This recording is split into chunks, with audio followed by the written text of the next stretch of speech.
현재 주제는요, MBC 한동훈 죽이기 예고한 한상혁. 야, 이게 너무 무서운 이 사안이에요. 그러니까 소름이 쫙 끼칩니다. 제가 그래서 여러분들한테 아주 깔끔하게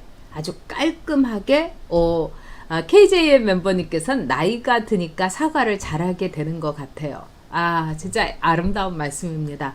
그렇죠. 저도 그렇게 생각됩니다. 왜? 그냥 내가 내 자신을 좀 더 많이 돌아보게 되고, 그 다음에 상대에 대해서 그래, 네가 맞다 이렇게 하면서 이 물러나주고 져줄 줄 아는 그런 미덕도 생기는 거죠. 네.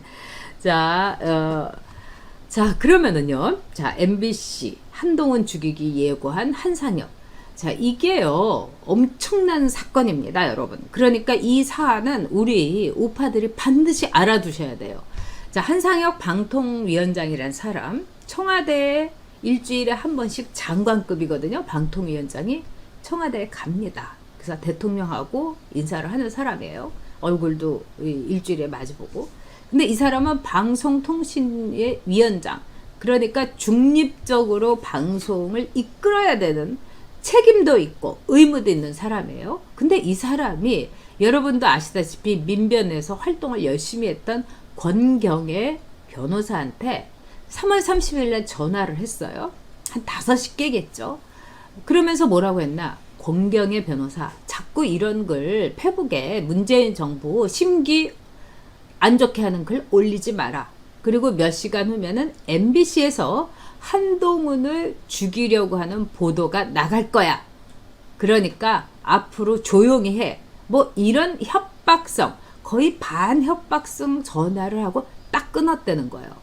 권경의 변호사는 한상혁 위원장하고 민변 때 아주 굉장히 친하게 지낸 모양입니다. 그래서 전화 통화도 하고. 근데 권경의 변호사가 그 얘기를 듣고 너무 소름이 쫙 끼쳤다는 거예요. 그러고 나서 MBC 뉴스를 딱 보니까 8시에 MBC 뉴스에 나오는 게 한동훈 죽이기에 대한 이른바 MBC의 그 보도가 나오는 겁니다. 여러분도 이제 그 보도 보신 분도 아시겠지만 이런 글이 나오는 거예요. 인터넷에서 쳐서 나오는 윤석열의 가장 최측근 그 검사장입니다. 윤석열 한 칸 띄고 최측근 이렇게 치면 딱 나오는 그 사람이에요.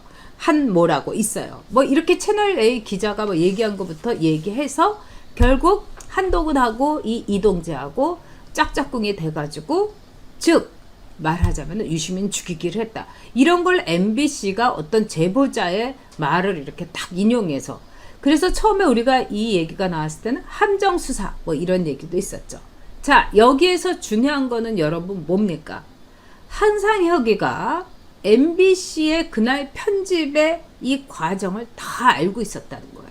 자, 8시 뉴스에 MBC 뉴스데스크에 뭐가 나갈지를, 그리고 MBC에서는 그걸 다 보고를 한 겁니다.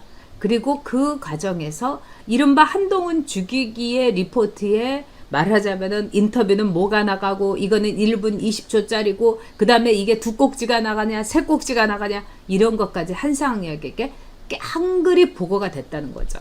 자, 여기서 우리가 상상할 수 있는 건 뭡니까? 첫째, KBS와 MBC 보도의 이른바 편성표, 그리고 진행표, 이거는 청와대로 또 한상혁이 책상으로 맨날 갈 가능성이 있다. 팩스로 쭈루루 보내서 우리 이런 거 나갑니다. 그리고 특히 한동훈 죽이기의 그날, 바로 그날은 이 내용부터 또 이 죽이기 위한 여러 가지 작전 회의가 뭐 최강욱에도 들어갔을 수 있고, 말하자면은 그 또라이 같은 황희석이도 들어갈 수 있지만, 문제는 뭐냐? 방송통신위원장이라는 사람이 그거를 다 자기의 손끝만큼 다 알고 있었다는 얘기죠. 그러니까 뭡니까, 여러분? 완벽한 동물농장 1984년, 즉 KBS, MBC의 빅 브라더, 대부가 마피아의 대부 같은 노릇을 하는 게 한상혁이다, 이런 겁니다. 정말 여러분 소름 끼치지 않습니까? 우리가 공영방송이라고 하는 KBS, MBC 이 공중파에다가 우리 세금으로 지원도 해주고 또 수신료까지 내는데, 지금 우리를 세뇌시키고 언론 보도를 완전히 조작하고 한동훈 검사장을 죽이게 하는 이 마피아의 무슨 작전 같은 거를 방송통신위원회하고 일단 MBC하고 했다는 얘기가 되는 겁니다.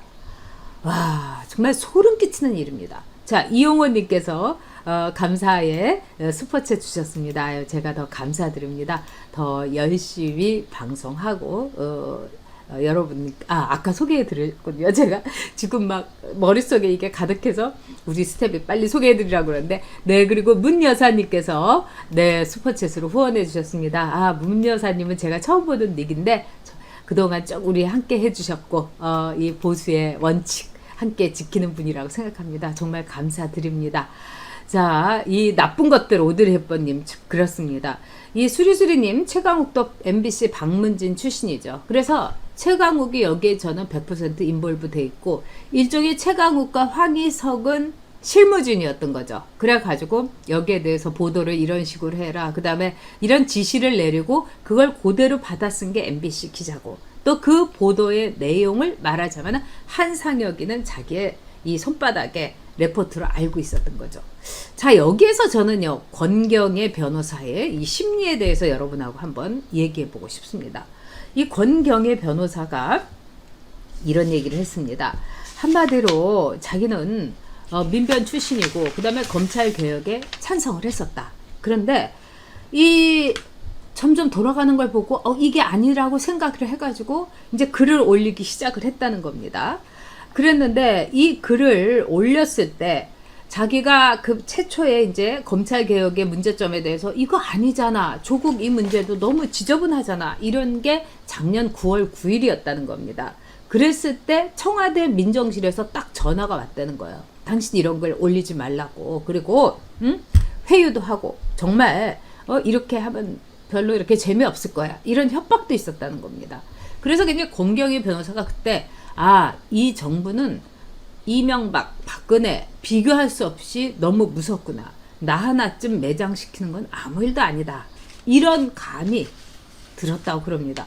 그럼에도 불구하고 이제 권경의 변호사가 3월 30일 날 바로 그 사안에 대해서 글을 페북에 올린 게 8월 5일이에요. 8월 5일 날 뭐라고 했냐면, 이 촛불 정부가 어떻게 이럴 수가 있느냐, 그리고 몇 시간 후에 한동훈 보도가 뜬다는 게 그대로 자기 눈앞에 현실이 되고, 또 그 이야기를 전해준 사람은 지금은 이렇게 높은 곳에 있는 한상혁 방송위원장. 이러니까 나는 정말 너무 무섭다, 이러면서 자기 심정을 얘기했어요. 아마 권경의 변호사는 지금 덜덜덜 떨고 있을 거라고 봅니다. 그리고 자기가 올린 글에 대해서는 공유는 하지 말아 달라, 이거는 하나의 의무감으로 올린다, 이런 얘기를 했는데, 이 몇몇 언론에서 이거는 공익에 관련된 부분이기 때문에 자기네들이 보도하기로 했다, 이렇게 하면서 다 보도를 했어요. 그러면서 한상혁에게 전화를 한 겁니다. 이게 어떻게 된 거냐. 근데 한상혁이 뭐라고 했느냐, 협박을 한 적은 없고 권경의 변호사와 그 사안에 대해서 통화는 한 번 했다. 이건 뭐겠습니까? 자백이나 마찬가지죠. 자, 바로 이걸 볼 때 이 정권이 얼마나 사악하고, 그 다음에 방송에 대해서 이 정권이 완전히 장악하고, 자기들의 일종의 청와대에서 뭡니까? 그러니까 왜 청와대에 이 그대로 대통령 말 옮기는 이 대서방, 이런 노릇을 이 나라의 방송이 하는 거 이미 하고 있지 않습니까? 그리고 이 뉴스 공장이라고 그 김어준이는 계속 정권의 나팔소, 홍위병이 되고 있고, 그 다음에 우리가 세 번째 주제에서 얘기할 유시민이는 어용 지식인이 돼 있고, 막 이런 상황인데 이거 가지고 성이 안 찬다는 거죠. 윤석열 쫓아내고 한동훈 죽이기를 위해서 결국 뭡니까? 없는 사실까지도 이렇게 하다를 해가지고 요대로 보도해. 그러니까 MBC는 뭡니까? MBC는 글쎄요, 조폭 정권의 이 나부리라고 해야 되겠죠? 조폭 정권의 까부리. 이거는 언론이라든가 이 모든 걸로도 이 설명이 안 될 정도로 이미 MBC는 존재 의무가 없습니다. 지금 MBC는 뭐라고 할까요? 제가 이제 MBC에 이제 어쩌다 가가지고 방송을 100분 토론이나 이런 거를 할 때마다 느끼는 게 뭐냐면, 이미 죽었어요. 방송국의 분위기가.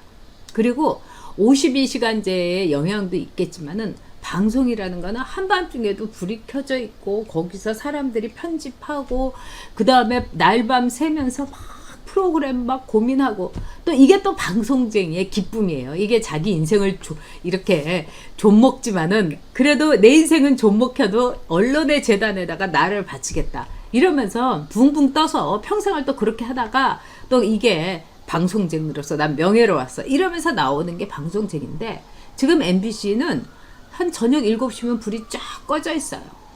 그리고 보도국에서 딱 8시 뉴스 하고 나면 싹 사람들이 물결처럼 없어진다는 거예요. 그러니까 MBC에서 여러분 속보 나온 적 있습니까? 그리고 뿐만 아니라 돈이 없다고 그렇게 징징대요. 갈 때마다. 아니 출연자들한테 왜 돈이 없다고 징징댑니까? 그러면서 100분 토론도 라디오 부스에다가 말하자면은 세트를 차린 거예요. 왜? 돈 아끼려고. 그러면서도 이 MBC에서는 어떻게 하고 있습니까? 자기 눈에 거슬렸거리고 약간 말하자면 문정부에 대해서 별로 아니다. 그 다음에 이 파업하는데 함께 하지 않았다. 이런 사람들을 딱 관역을 찍어가지고 그냥 조리돌림을 해갖고 명예퇴직을 시켜버립니다. 그러니까 돈 몇 푼 줘가지고 그냥 발로 차버리는 거예요. 그럴 돈은 많으면서 아니 방송 세트 하나 제대로 못한다는 말입니까? 그러니까 그렇게 우리들한테 돈은 알겨가면서 방송에는 돈을 쓰지 않고 자기네들이 그냥 먹고 놀고 끼리끼리 낄낄댈 수 있는 자기네들의 아방공, 자기네들의 아지트를 만들기 위한 달래반과 말하자면 깨문이들의 아지트, 문희병들의 아지트가 곧 MBC를 뜻하는 그 날을 향해서 그대로 옮겨가고 있는 거예요. 소름 끼치더라고요. 권경의 변호사는 아마 같은 민변의 한상혁의 그 촛불 정신은 개뿔 하면서 정권의 완전히 앞잡이가 된 모습에 소름이 끼쳤다면은 저는 그래도 방송쟁이 출신으로서 이 쇠락하는 MBC 그 다음에 방송에 나가는 돈을 그렇게 아끼면서 그 작가들도 완전히 싸구려로 이렇게 부려먹으면서 그러면서 자기 눈들에 거슬린 사람은 돈 몇 푼 줘가지고 얼른얼른 쫓아내는 MBC.